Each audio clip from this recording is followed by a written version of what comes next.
지난 28일, 그러니까 목요일이 되겠네요. 미국에 사는 저희 딸이 둘째 아이를 출산했습니다. 아들이에요.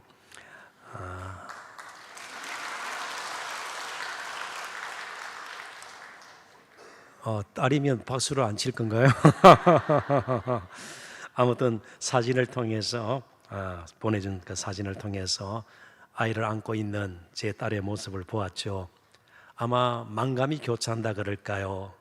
참 어느 때보다도 제 딸이 상고를 많이 치루었습니다. 임신한 후 출산 날까지 며칠 전에도 구토 증세가 있어가지고 입덧이 너무 심해가지고 말이죠. 아마 좀 후련함도 있을 거예요. 좀 답답하지 않아요? 뱃속에 뭐가 들어가 있으니까 말이죠. 아무튼 잔잔한 기쁨, 그런 모습이 얼굴에 드러나고 있는 걸 보았습니다. 그 기쁨 남달랐으리라 생각이 돼요. 저는 상고를 치르지도 않고 임신의 그런 고통도 전혀 제게는 없었습니다만 단지 혈육이기 때문에, 그리고 기도만 했던 저로서도 아주 기쁜데 저희 딸이야 오죽했겠냐 말이죠. 그리스도인으로 살아가는 우리에게도 독특한 기쁨이 있습니다. 근데 그 기쁨은 고난과 연결된 기쁨이에요. 이 세상에서는 얻을 수 없는 기쁨이에요. 세상에서는 고난을 받아서 뭔가 고통을 당해서 학대를 당해서 기쁨을 누리고 환희를 느끼고 쾌락을 느끼고 이런 것을 심리학적으로 메소키즘이라 그러잖아요. 매를 맞아서 기쁨을 누리고, 그건 비정상적인 것이에요. 그런데 성경은 분명하게 가르쳐주고 성경의 모든 인물들, 그리고 우리가 주님으로 섬기는 예수 그리스도는요, 고난 가운데서도 기쁨을 바라보았다. 히브리서 기자는 그렇게 고백을 해요. 뭔가 고난 가운데는 의미가 담겨 있고 목적이 있고 하나님의 뜻이 섬겨져 있다는 것을 우리가 알 수가 있죠. 그리스도인으로 살아가는 오늘 우리에게도 고난과 기쁨은 자연스럽게 연결이 됩니다. 믿음 안에서 가능한 일이죠. 그리고 더 나아가서 고난과 영광이 또한 주 예수 그리스도 안에서는 연결이 되는 겁니다. 그래서 사도 베드로는 좀 길게 고난이라는 주제를 그의 편지에서 다루다가 이제 오늘 본문을 통해서 마무리 짓게 됩니다. 그리고 그 고난이 얼마나 영광스러운 것인가를 강조를 하게 되죠. 그리고 소아시아에 흩어져 있던 성도들에게 그리스도의 고난에 참여하는 것 자체가 엄청난 특별한 복인 것을 또한 밝히고 있습니다. 왜 그렇습니까? 고난은 아무나 받는 것이 결코 아니기 때문입니다. 고난에도 정말 하나님의 분명한 뜻과 목적, 우리가 살아 생전에는 왜 나에게 이런 고난이 겹치는지 해답을 구하지 못할 때가 있습니다. 그럼에도 불구하고 우리의 선을 위한 것이고 하나님의 사랑 가운데 담겨 있는 고난이라는 사실을 우리는 기억해야 합니다. 좀 달리 제가 설명을 드리자면, 우리가 받는, 성도로서 받는 것이에요. 잘못을 저질러서 받는 고난, 처벌, 이것은 성경에서 말하는 그런 고난이 아닌 것이죠. 우리가 성도로서 믿음의 길을 가다가 예수님 따르다가 예수님의 이름 때문에 받는 그 어떤 고난도 하나님의 손을 그치지 않은 것은 한 가지도 없다는 사실을 먼저 마음속에 좀 새겼으면 좋겠습니다. 하나님은 우리를 사랑하셔서 때로는 고난을 허락하실 따름입니다. 고난 자체가 굉장히 값진 것이고 그런 것은 아니에요. 고난을 통해서 우리를 값진 인생으로 만드시고자 하는 하나님의 바람이 서려져 있다는 것이죠. 그렇기 때문에 고난을 우리가 겪을 때, 정말 고난 앞에 섰을 때에 얼마나 그 고난이 중한 것인가, 무거운 것인가, 고난의 색이, 고난의 강도를 재는 것보다 고난의 의미를 아는 것이 먼저 되어야 합니다. 그래서 우리는 하나님께 나아가는 것이죠. 고난이 얼마나 길고 심한가, 여기에 지나치게 매몰되지 말고 이런 가운데서 나는 하나님을 제대로 경험하고 있는가, 하나님이 정말 나의 하나님이신가, 이런 질문들을 던져볼 수 있어야 된다는 것이죠. 그래서 이제 살펴보겠습니다만, 본문에 보면 고난을 이상히 여기지 말라, 너무 뜻밖의 일로 도저히 나에게는 이런 일이 있어서는 안 된다, 먼저 전제를 하고 고난을 이해하려고 하면 절대로 이해할 수가 없다는 것이죠. 정말 제가 이미 말씀드린 것처럼 이제 끊을 수 없는 하나님의 사랑 가운데 저와 여러분은 살고 있습니다. 그래서 사람들이 보기에는 불행이라도, 우리는 정말 피하고 싶은 것이라도, 정말 때로 우리를 상하게 하고 불편하게 만드는 것도 다 하나님의 사랑 안에서 되어지는 거예요. 자, 그렇다면 도대체 그런 사랑이 뭡니까? 그런데 전혀 이해할 수 없는 한 사랑을 우리는 알고 있어요.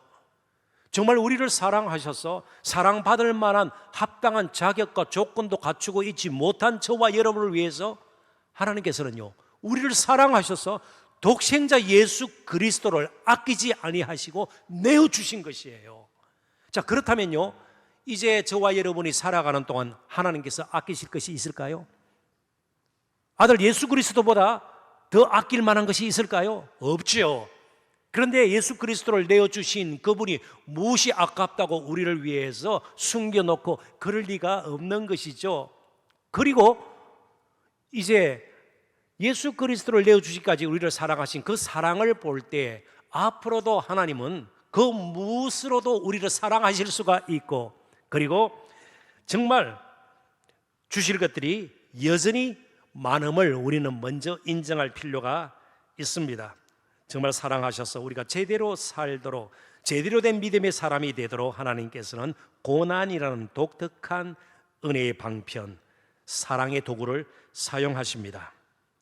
자, 그렇다면 좀 더 구체적으로 하나님께서 나를 사랑하셔서 정말 고난이 기쁨이 되고 영광이 될 수 있는 것, 도대체 무엇 때문에 그럴까 살펴봐야 되지 않겠습니까? 첫 번째 다룰 주제가 연단의 은혜입니다. 고난은 특별한 하나님만이 사용하시는 은혜인데, 그것은 우리를 다듬는, 정말 연단하는, 훈육하는, 그래서 마치 금과 은이 재련되어서 불순물이 다 제거가 되고 보석으로 빛나는 것처럼 우리를 그런 사람으로 만들기 위해서 하나님은 고난이라는 특별한 연단의 은혜를 베풀어 주십니다. 12절부터 13절 읽어봅니다. 사랑하는 자들아, 너희를 연단하려고 오는 불시험, 불시험이니까 혹독한 시험이에요. 이상한 일 당하는 것 같이 이상히 여기지 말고, 너무 당황하지 말고, 좀 더 문자적으로는 놀라지 말고, 오히려 너희가 그리스도의 고난에 참여하는 것으로 즐거워하라. 이는 그의 영광을 나타내실 때 그리스도께서 재림하실 때 너희로 즐거워하고 기뻐하게 하려 함이라. 우리가 성도로서 겪는 고난은 하나님께서 우리에 대해서 무관심하시다, 우리의 삶에 대해서 전혀 관심도 없으시다, 참 냉정하시다, 그걸 우리에게 가르쳐 주지 않습니다. 혹은 우리를 포기하고 버리셨다, 그래서 내가 이런 어려움을 겪고 있는데 아무것도 달라지는 것이 없다, 그렇게 이해해서는 안 된다는 것입니다. 단지 우리를 더 견고한 믿음의 사람으로 만들기 위해서 고난을 허락하셨을 따름입니다. 우리의 고난은 연단을 위해서 베푸신 특별한 은혜입니다. 자, 그렇다면 우리 모두에게 연단이 필요합니까? 연단이 필요 없을 정도로 우리가 늘 순수한 믿음을 가지고 조금치도 욕심이 섞이지 않는, 조금치도 자기 자랑이 섞이지 않는, 조금치도 자기 과시가 스며들지 않는 그냥 순수한 믿음으로 하나님만 의지하고 믿음으로 온전하게 거룩하게 어렵게 살아가고 있는가? 최소한 저 자신은 자신이 없습니다. 그렇게 말할 자신이 없습니다. 은퇴 후에도 저는 계속 다듬어져야 될 것입니다. 예수님을 닮아가야 할 것입니다. 그러려면요, 고난이라는 특별한 연단, 다듬질이 필요하다는 것이죠. 우리 가운데 그런 사람 한 사람도 없어요. 그러므로 우리는 다 연단이 필요해요. 그런데 하나님께서는요, 때로는 말씀을 통해서 우리에게 다듬을 수 있는 기회를 주세요. 때로는 기도를 통해서, 때로는 특별 성경 공부를 통해서, 양육 프로그램을 통해서, 때로는 성도 간의 교제, 서로를 위해서 함께 기도하고 삶을 나누면서 그렇게 우리가 조금씩 예수님을 닮아갈 수 있어요. 그런데 그게 또 쉽지가 않아요. 오늘 설교 듣고 오늘부터 갑자기 변해가지고 천사처럼 우리가 살 수 있을까요? 아니요. 말씀대로 살기보다는 습관대로 사는데 우리는 더 길들여져 있어요. 쉽지가 않아요. 그래서 때로 하나님께서는 고난이라는 연단의 방식을 통해서 우리를 시킵니다. 그러니까 교회 오래 다녔다고 저절로 믿음이 순수하게 변하고 예수님을 닮아가고 그렇지 않다는 거예요. 또 직분이 중하다고 해서 자동적으로 우리의 믿음이 견고해지는가? 그렇지 않아요. 목사인지도 별 수가 없는 거예요. 계속해서 연단이 필요하죠. 더욱이 우리의 마음 얼마나 변덕스럽고 명절의 음식보다도 더 빨리 부패하기 썩기 쉬운 것이 우리의 마음입니다. 예레미야 선지자가 그렇게 고백을 했어요. 그러니까 이 마음을 도대체 무엇으로 더 많은 수입으로 바꿀 수 있어요? 더 갖춘 어떤 학술적인 그런 실력으로 우리의 마음을 바꿀 수 있어요? 그렇지 않으면 도덕, 윤리, 규례를 우리가 철저하게 지킨다고 마음이 바뀌어질 수 있나요? 아니에요. 연단을 통해서 마음이 바뀌어지는 겁니다.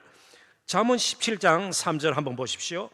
도가니는 은을, 풀무는 금을 연단하거니와 여호와는 마음을 연단하시느니라. 우리의 마음을 건드리고 바꿔놓을 수 있는 분은 하나님밖에 없어요. 이걸 가르쳐주는 학원도 없고요, 뭐 어떤 앱을 통해서도 우리의 마음 아니에요. 뭐 AI 아니에요. 오직 하나님만이 연단이라는 특별한 방식, 특별한 은혜를 통해서 우리의 마음을 변화시킬 수 있는 겁니다. 자, 그러니까 고난은요, 결국 넓은 의미에서는 우리에게 복이 되는 것입니다. 더 나아가서 우리가 고난 가운데 있을 때 예수님의 고난의 의미를 더 깊이 경험할 수 있어요. 십자가 모르는 사람이 어디 있겠어요? 예수님의 고난에 대해서 배우지 않은 사람이 어디 있겠어요? 듣지 않은 사람이 어디 있겠어요? 다 알고 있어요. 그렇지만 나를 위한 고난이었구나, 정말 나를 사랑하셔서 그런 끔찍한 십자가까지 지셨구나, 이게 와달라면요, 결국은 자기 자신이 예수님을 따라 예수님의 이름 때문에 믿음을 지키려고 고난당할 때 가장 깊이 와닿을 수가 있는 것이죠. 그렇게 다듬어진, 재련된, 연단된 믿음을 우리는 가장 중요한, 바꿀 수 없는 보배처럼 여기면서 우리의 자산으로 삼아야 합니다. 이미 우리가 살펴봤습니다만 베드로전서 1장 7절에서 소아시아 성도들 대부분이 좀 사회적으로는 낮은 신분의 사람들이었을 거예요. 주로 부녀자들이었고 노예들도 섞여 있었을 것입니다. 그들에게 정말 귀한 보배가 뭔가를 베드로는 분명히 가르치고 있죠. 베드로전서 1장 7절, 너의 믿음의 확실함은 불로 연단하여도 없어질 것보다 더 귀하여 예수 그리스도께서 나타나실 때에 칭찬과 영광과 존귀를 얻게 할 것이니라. 그러니까 우리의 믿음이 견고해지고 우리의 믿음이 순수하고 정직하도록 다듬어지는 것, 이건 필요한 일이에요. 그렇지 않으면 우리의 삶이 형편없이 사라지다가 결국 수치를 당하게 될 거예요. 추하고 욕된 모습으로 드러날 수밖에 없죠. 그러니까 우리는 연단되어야 합니다. 연단되어야 한다는 사실을 인정한다면, 자신의 연약함과 부족함과 모자람을, 여러 가지 허물짐을 인정한다면 고난은 이상일 것이 전혀 아니죠. 고난으로 인해서 내가 바뀔 수만 있다면 너무 감사한 일 아니겠습니까? 그래서 영광으로도 이어질 수 있어요. 이렇게 한번 예를 들어 볼까요? 이번 항주 아시안 게임에 있어요, 우리 남녀 수영 선수들이 좋은 기록들을 세웠습니다. 그 중에 한 명 황선도라는 선수가 있는데 이관왕에 올랐죠. 200m 자유형과 800m 자유형 계주에서 금메달을 땄습니다. 그런데 이 선수에게 가장 취약점이 뭔가 하면 심폐 능력이에요.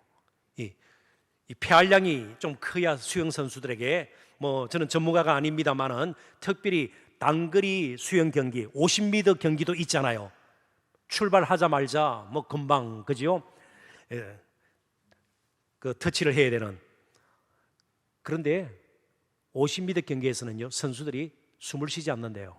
0.01초 차이로, 그러니까 숨 쉬는 것조차도 헤엄치는데 방해가 될 수 있어서 그냥 숨을 쉬지 않고 간대요. 그러면 폐활량, 심폐 능력이 좋아야 되지 않겠어요? 그런데 이 선수에게 이게 약점이에요. 그래서 이를 강화하기 위해서 많은 예를 썼습니다. 특별 훈련들을 받았는데 한 예를 들겠습니다. 1년 전쯤 튀르기예, 이전에 터키죠, 트리키에는 고원지대가 많아요. 뭐 갈라디아, 지금 트리키에 있는 지역 아니에요. 거기도 고원 지역이에요. 고원 지역. 그리고 산들도 좀 있고 말이죠. 그런데 해발 2100m니까 한라산보다 높습니다. 고지대에 있는 수영 캠프에 가서 합숙 훈련을 한 거예요. 3주 동안 매일 13km씩 헤엄을 쳤습니다. 그냥 우리 그죠? 서슬 걸음으로도 13km 하루에 걷는 거 쉽지 않습니다. 갔다 오면 뭐 다리가 아리고 말이죠. 종아리가 모여 그럴 수 있는데 13km를 헤엄을 쳐서 3주 동안 심폐 능력을 강화하기 위해서 말이죠. 이런 인고의 시간 없이, 연단 없이 금메달 아무나 목에 걸어주는 것 아니죠. 연단 없이 우리의 믿음 저절로 견고해지지 않죠. 이런 연단을 거친 사람이 사실은 저도 부족하지만 목회자가 되어야 되고 교회 중직자가 되어야죠.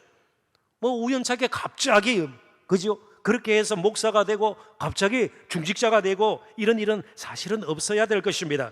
단순히 교회를 오래 다녔거나 직분을 맡았다고 저절로 우리의 믿음이 자라거나 성숙하거나 그러지 않다는 건 우리가 경험적으로 알고 있습니다.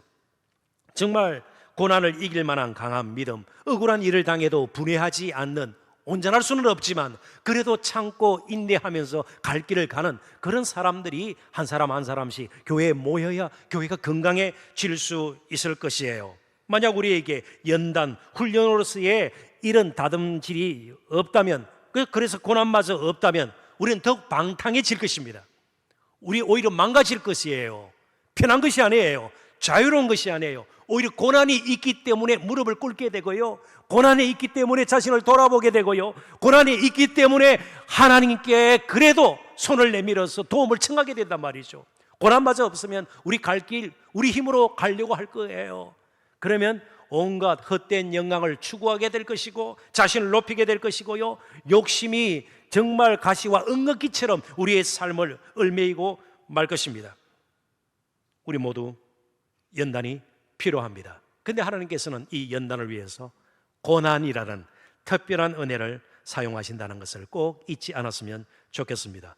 두 번째, 고난이 올 때 우리는 우리의 믿음이 참 믿음인지, 그러지 않으면 믿음 비슷한 것인지, 정말 예수님을 따르는 삶인지, 종교 생활을 하고 있는지 판가름할 수 있어야 합니다. 고난은, 우리가 고난 가운데서도 정말 예수님 끝까지 붙들게 되면 그것은 내가 예수를 믿고 있다는 증거예요. 조금 이상한 표현이지만은 그리스도인이 왜 고난을 당할까요? 아주 단순한 대답이에요. 그리스도인이기 때문에 그렇습니다. 그리스도인으로서 고난을 당하는 것, 그리스도인이기 때문에 그렇습니다.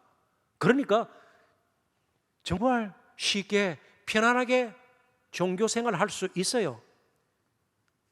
괜찮잖아요. 교회 가면 나쁜 짓 해라, 그죠? 형편없이 살아라 그러지 않죠. 뭐 기도도 하고 말이죠. 그런데 과연 예수님을 따르고 예수님께 속한 자로 내가 살아가는가? 이제 별개의 문제니까 14절부터 좀 깁니다만 18절까지 읽으면서 조금 설명을 덧붙이도록 하겠습니다. 너희가 그리스도의 이름으로 이 말은요, 그리스도를 따름으로 혹은 그리스도께 속한 자이기에 치욕을 당하면 복 있는 자로다.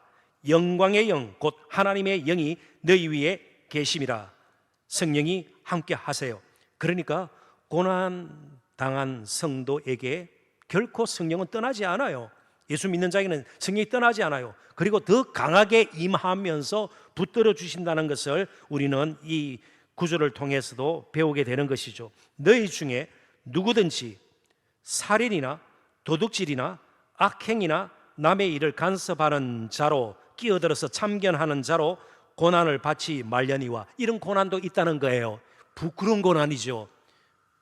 그죠? 예수 믿는다고 하면서 보니까 살인, 도둑질, 악행, 남의 일을 간섭하고 계속해서 욕심대로 살아가고, 이 부끄러운 고난이고요. 대체적으로 이런 고난은 우리를 견고하게 만들지 않고 파멸에 이르게 합니다. 파괴적인 고난입니다.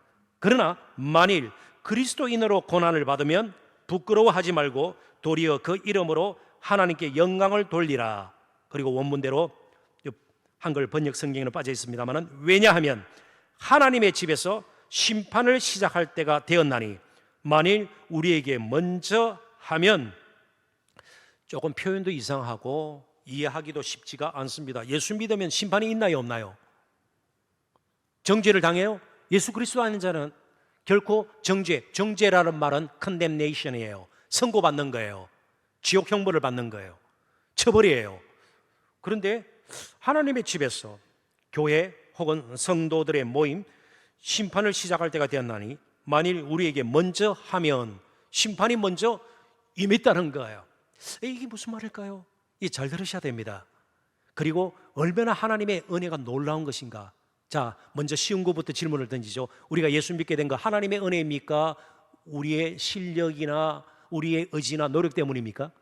전적으로 하나님의 은혜예요. 자, 그런데 여기 심판은요, 형벌이나 처벌이 아닌 믿음의 진이 정말 구원받을 합당한, 하나님 보시기에 어렵다 여길 만한 그런 믿음인가 아닌가, 믿음의 진위, 진짜인가 가짜를 판정하는 거예요. 합격 도장 찍고 불합격 도장 찍지 않아요? 그러니까 합격 도장을 찍을 만한 믿음인가를 판정하는데, 놀라웠게도 하나님께서는 이미 정말 예수 믿기로 작정하고 어렵고 힘들지만 그래도 주님 따르기로 마음을 품고 정해서 예수님을 계속 따르는 자의 고난이 오지만 고난 가운데서도 믿음을 지켜서 가는 자, 그 믿음을 견고하게 순수하게 만들어서 합격 판정받도록, 그러니까 고난을 통해서 이미 은혜를 베푸셨네요. 우리가 믿게 된 거, 예수님의 그저 십자가의 그 놀라운 구속의 은혜를 우리가 받아들여서, 은혜로 내가 예수 믿게 되었구나. 예수 믿고 사는 동안도 고난이든 그 무엇이든 하나님은 여전히 사랑 안에서 은혜 가운데서 우리를 이끌고 계시고, 마지막 판정하는 순간에도 역시 은혜가 이끌어서 우리는 믿음으로 구원을 받게 된다, 그런 뜻이에요. 자, 그러니까 이미 심판은 어디에서부터 시작됐어요? 성도로서 고난받는 것, 벌써 시작이 된 거예요. 만일 우리에게 먼저 하면, 그러니까 전혀 억울한 것 아니에요. 그런데 그런 고난도 없는 하나님의 복음을 순종하지 아니하는 자들의 그 마지막은 어떠하며, 그러니까 나중에 이 말, 그 심판은 엄청난 거예요. 믿지 않는 사람들에게. 또 의인이 겨우 구원을 받으면 가까스로 구원을 받았다, 이런 뜻이라기보다 연단 가운데 어렵게 좁은 길을 걷고 좁은 문으로 들어가 힘들지만 험하지만 그래도 예수님 따르면서 구원을 받으면 경건하지 아니한 자와 죄인은 어디에 서리요? 갈 곳은 한 곳밖에 없는 것. 제가 굳이 말씀드리지 않아도 여러분 알 것입니다. 자, 그러니까 고난은요, 믿고 사는데 하나님의 은혜가 곳곳에 섬해져 있고, 정말 하나님의 은혜가 아니고서는 믿는 것조차 우리가 감당할 수가 없는 것이구나. 그리고 고난은 그러므로 내가 믿고 사는 정말 그리스도인이라는 것을 가르쳐 주어요. 고난 앞에서도 우리가 능히 설 수 있는 것. 자, 은혜예요. 우리에게 특별히 저보다 연배가 높으신 그런 분들, 지금까지 사는 동안 어려움이 없었나요? 예수 믿고 마음에 상처 입지 않은 적이 있었나요? 아니요. 때로는 마음 아파하고 정말 교회를 다니기 힘들 정도로 시험거리가 우리 앞에 있는 적도 분명히 있었을 것입니다. 그러나 오늘 이 자리까지 오게 된 게 다 하나님의 은혜예요. 하나님의 은혜예요. 처음부터 끝까지 하나님 은혜예요. 예수 믿게 된 것 하나님의 은혜예요. 예수 믿고 사는 것 하나님의 은혜예요. 예수 믿고 영원한 천국 들어가는 것 하나님의 은혜입니다. 그래서 고난은 우리가 가진 믿음을 판단합니다. 그리스도인이 고난을 받는 것, 그래서 전혀 억울한 일이 아니에요. 기꺼이 그리스도의 고난에 그래서 참여할 수 있는 것으로 기뻐하고 즐거워하라.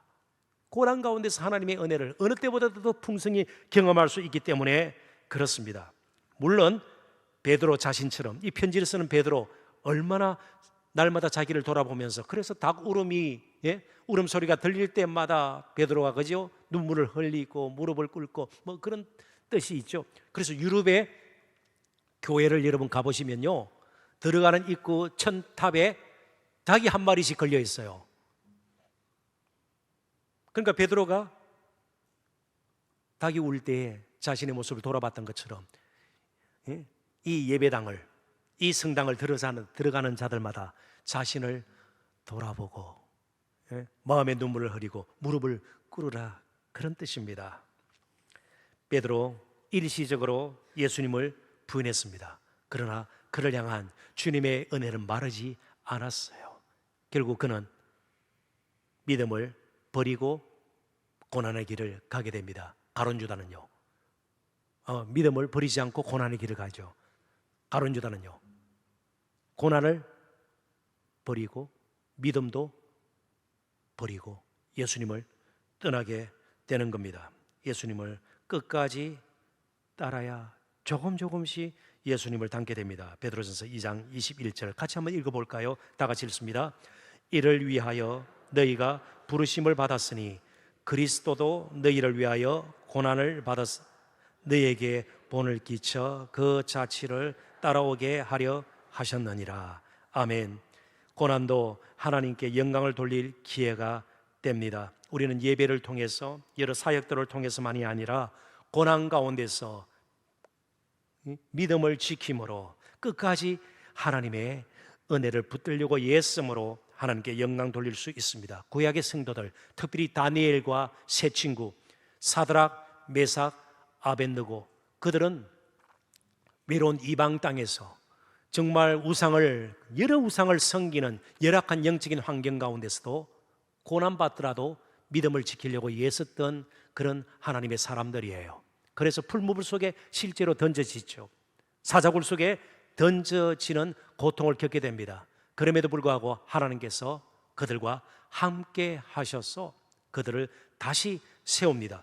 그럴 때 이방인의 왕들인 느부갓네살, 다리오 왕이 오히려 하나님을 찬송하게 됐죠. 하나님을 찬송하게 됩니다. 우리의 찬송뿐만 아니고 이방인들로 하여금 찬송케 하시는 하나님, 그것은 바로 고난 가운데서도 끝까지 믿음을 지켜내었던 바로 하나님의 사람들을 통해서 그렇게 되는 것입니다. 절대로 우리 홀로 있지 않습니다. 고난 가운데 오늘 본문에도 하나님의 영, 성령이 함께 합니다. 그래서 이전에 경험하지 못했던 거룩한 하나님의 임재를 우리는 고난 가운데서 더 깊이 경험할 수 있어요. 편할 때 하나님 찬송 소리가 더 커질까요? 세상적으로 잘 나갈 때에 더 하나님의 은혜입니다 고백하고 사람들에게 자랑하며 정말 살 수 있을까요? 아니에요. 조금만 잘 되면 자기를 드러내려고 그러겠죠. 자기 이름을 높이려고 하겠죠. 자기 손에 모든 것을 움켜쥐려고 하지 않겠습니까? 성령의 더 강력한 임재를 경험하기를 원하신다면 고난 가운데서도 믿음 지키는 법을 계속 배워 나가셔야 합니다. 이제 마지막 주제입니다. 자, 그럼에도 불구하고 고난 가운데 즐거워하고 기뻐하는 일 쉬운 일이 아니에요. 어떻게 했으면 좋겠습니까? 그래서 오늘 19절을 가지고 마지막 하늘의 권능을 힘입어야 합니다.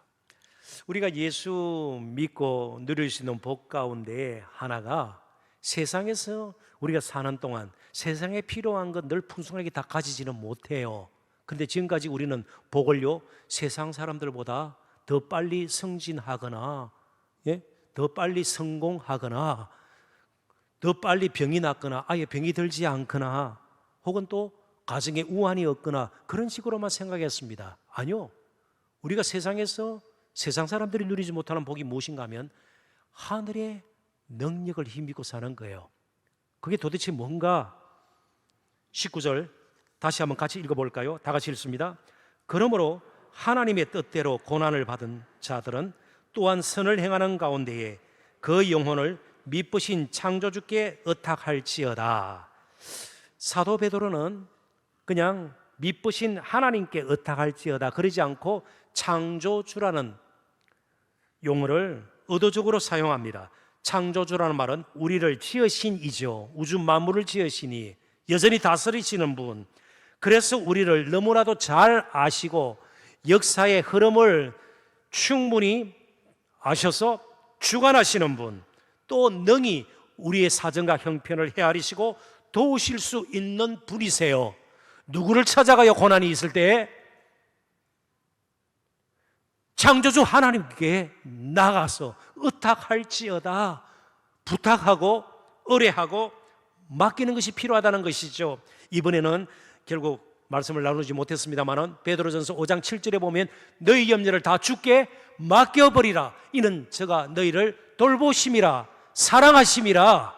관심을 가지고 우리를 지켜보고 계시고요, 우리를 붙든 손 놓지 않기 때문에 그분에게 우리의 염려, 근심, 걱정, 문제들, 그리고 우리가 참으로 두려워하는 것들 다 맡길 수 있어요. 수고하고 무거운 짐을 우리는 그분에게 맡길 수가 있는 거예요. 그리고 정말 죽음 같은 상황 가운데서도 우리는 일어날 수 있어요. 사도 바울, 사도의 길을 가고요, 평생 정말 복음을 전하는 일에 자신의 모든 것을 드렸습니다. 그런데 그에게 돌아온 것이 칭찬이었습니까? 대부분 칭찬이 아니었어요. 고초였습니다. 멸시당함이었습니다. 쫓겨남이었고요, 옥이 갇힘이었습니다. 때로는 배고프고 헐벗고요, 위협을 당하고요, 정말 만물의 찢기같이 쓰레기처럼 여김을 받은 적도 그런 한두 번이 아닙니다. 소아시아, 지금 베드로 전서를 받고 있는 성도들이 사는 그곳에서도 사역하는 동안 심한 고통과 고초를 겪었습니다. 죽을 지경이 되었습니다. 그때 그가 취했던 그런 고난 가운데서 취했던 방식이 무엇인가 우리가 이제 살펴보고 말씀을 맺도록 하십시다. 고린도후서 1장 8절 9절입니다. 형제들아, 우리가 아시아에서 당한 환난을 너희가 모르기를 원하지 아니하노니 힘에 겹도록 심한 고통을 당하여 고난을 당하여 살 소망까지 끊어지고 우리는 우리 자신이 사형 선고를 받은 줄 알았으니 이는 우리로 자기를 의지하지 말고 오직 죽은 자를 다시 살리시는 하나님, 바로 창조주 하나님, 능력의 하나님이에요. 그러니까 죽음 같은 상황이라 할지라도 생명으로 바꿔놓을 수 있는, 살만한 인생으로 바꿔놓을 수 있는 하나님의 능력이 임하면 우리가 살아갈 수 있어요. 그 하나님만 의지하게 하심이라. 하늘의 권능을 잊고 사는 자만이 고난 가운데서도 하나님을 찬양하며 또 그 뜻에 순종하여 살 수 있습니다. 더욱더 하나님을 의지하며 살도록 은혜를 구해야 합니다. 이제 베드로 전서 말씀 나누는 것을 끝맺어야 될 것 같습니다. 시간이 더 있었더라면 5장까지 다 살펴보고 베드로전서 강해를 끝마칠 수 있었는데 그러지 못할 것 같습니다. 다만 베드로가 편지를 마무리 지으면서 마지막 문안 인사정에 성도들을 위해서 정말 기도하는 마음으로 위로하고 격려했던 말을 대신 전하고 싶습니다. 제 마음이기도 하고요, 그렇게 앞으로도 기도하겠습니다. 베드로전서 5장 10절의 말씀입니다. 모든 은혜의 하나님, 하나님의 은혜는 모자라지 않습니다. 적절하게 우리에게 베푸실 따름입니다. 우리의 선을 위해서, 가장 아름다운 삶을 위해서 하나님께서는 은혜 베푸시는 것을 조절하십니다. 그렇지만 모자라지 않습니다. 모든 은혜의 하나님 곧 그리스도 안에서 너희를 부르사 자기의 영원한 영광에 들어가게 하시니가 잠깐 고난을 당한 너희를 친히 온전하게 하시며 굳건하게 하시며 강하게 하시며 틀을 견고하게 하시리라. 아멘. 기도하겠습니다.